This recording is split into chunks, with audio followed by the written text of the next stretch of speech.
تا حالا فیلم کره‌ای دیدی که برنده جایزه اسکار شده باشه؟ اگه خودت طرفدار فیلم‌های کره‌ای هستی که هیچی. ولی اگه طرفدار سینمای کره نیستی بهت قول میدم قرار از این معرفی خیلی خوشت بیاد. برنده جایزه اسکار سال 2020 چی داشت که باعث شد اسکار بهترین فیلمو بگیره؟ به جرئت میتونم بگم یکی از بی‌نقص‌ترین فیلم‌هایی بود که تا الان دیدم. فیلم پاراسایت یا انگر که کارگردانش بونگ جو هو هست. زمان خودش یعنی سالی که اکران شد سال 2019 خیلی سر و صدا کرد. حالا قراره تو این ویدیو ببینیم اگه الان هم این فیلم رو نگاه کنیم همچنان شاهکاره یا فقط یک موج رسانه‌ای بود که سال 2019 اومد و تمام شد. سلام به همگی، من سیمینم. اینجا امپلاس ریویو، جایی که فیلم ها رو با هم بررسی و موشکافی میکنیم. قراره توی این ویدیو زیر و بم خانواده کیم، یعنی همون خانواده فقیر توی فیلم، با خانواده پارک که همون خانواده ثروتمند توی فیلم هستن رو با هم بررسی کنیم. روایت کلی این فیلم و هدفش نشون دادن شکاف طبقاتی توی جامعه امروزیه.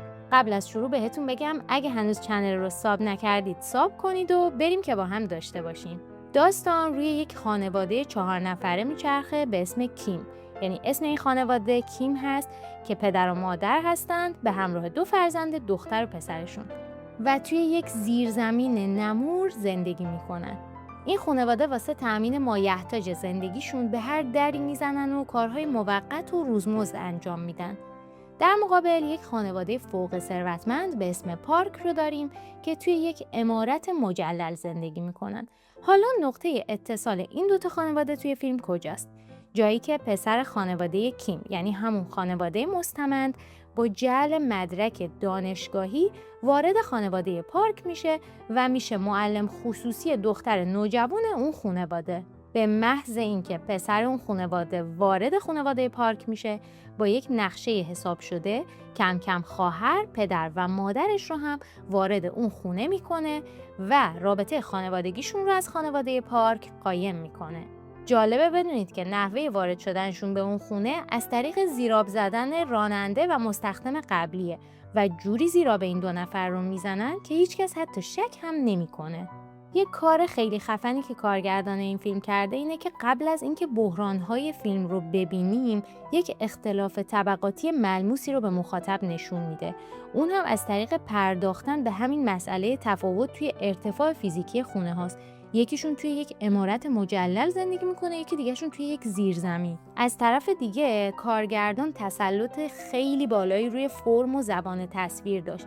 به جای اینکه بیاد دیالوگ‌های طولانی و خسته کننده بگه، از معماری و میزانسن واسه انتقال اون حس انزوایی که توی فیلم هست استفاده کرد. اختلاف طبقاتی رو نشون داد. توی طول فیلم حتی خیلی کم 2 خانواده رو توی یک قاب نشون میداد. کارگردان واسه اینکه نشون بده چقدر تفاوت بین فقیر و غنی زیاده، یه سری خطوط فیزیکی رو توی محیط مدام استفاده میکرد. یه وقتا این خطوط از طریق نورپردازی بود، یه وقتا چارچوب پنجره ها و گاهی هم لبه میزها بود. همشون یه سری مرزهای نامرئی ولی غیر قابل عبوری بودن که بین این 2 خانواده فاصله زیادی ایجاد کرده بود. نقطه قوت فیلم تغییر ژانر بود. نیمه اول کمدی سیاه بود، میتونستی باهاش احساس راحتی کنی، بخندی و خلاصه یه جورایی حالت خوب میشد. ولی نیمه دوم وقتی که راز زیرزمین لو میره، ریتم فیلم اصلاً افت نمیکنه ولی میریم توی ژانر تریلر روانشناختی. انقدر آدرنالین ترشح میشه توی نیمه دوم که نگم.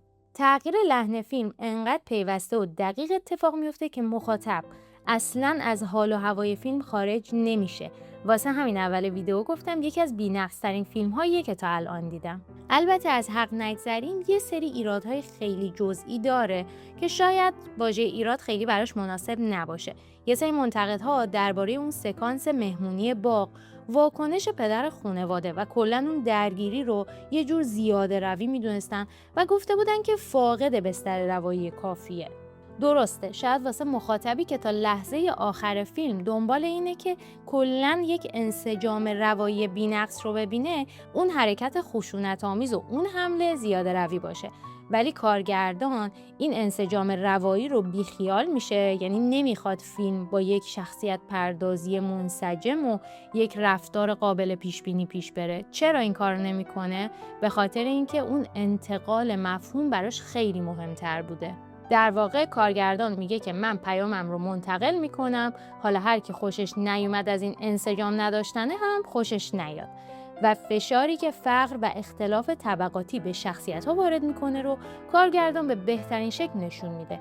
اینکه پدر خانواده کیم یک لحظه دچار جنون میشه و تمام اون عقده‌های ناشی از تحقیر طبقاتی و مسئله استعاری بوی فقر که توی فیلم مدام میدیدیمش رو یک باره جبران میکنه تا خشم درونیش رو فروکش کنه.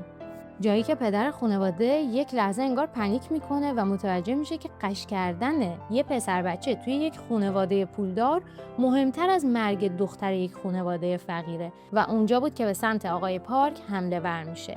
حالا از همه اینها که بگذریم، طراحی صدا و موسیقی فیلم حرف نداشت. جاهایی که فیلم دچار تنش و بحران میشد، ریتم‌ها خیلی خوب دلهره آور میشد. مثل سکانس دویدن مستخدم قبلی سمت زیرزمین. چیزی که من فکر میکنم اینه که این فیلم برای سرگرمی نیست. یه منتقد جدی به ساختارهای سرمایه‌داری و نابرابری بود که توی جامعه مدرن امروز نهادینه شده. این فیلم نه قهرمان 100% داشت، نه شرور مطلق. فقط مخاطب رو توی یه موقعیت پیچیده اخلاقی قرار میداد. از اون فیلماست که وقتی تموم میشه مدام با خودت میگی عجب شاهکاری بود و تا مدت‌ها توی ذهنت میمونه. پس اگه طرفدار سینمای دغدغه‌مند هستی و همچین آثاری رو دوست داری که تا مدت‌ها ذهنتو درگیر کنه، من بهت فیلم پاراسایت رو پیشنهاد میدم و به نظر من برای سینما دوستا این یه ضرورت سینماییه. نظرتون رو توی کامنت ها بنویسید، حتما میخونم و ممنون که تا اینجای ویدیو همراهمون بودین.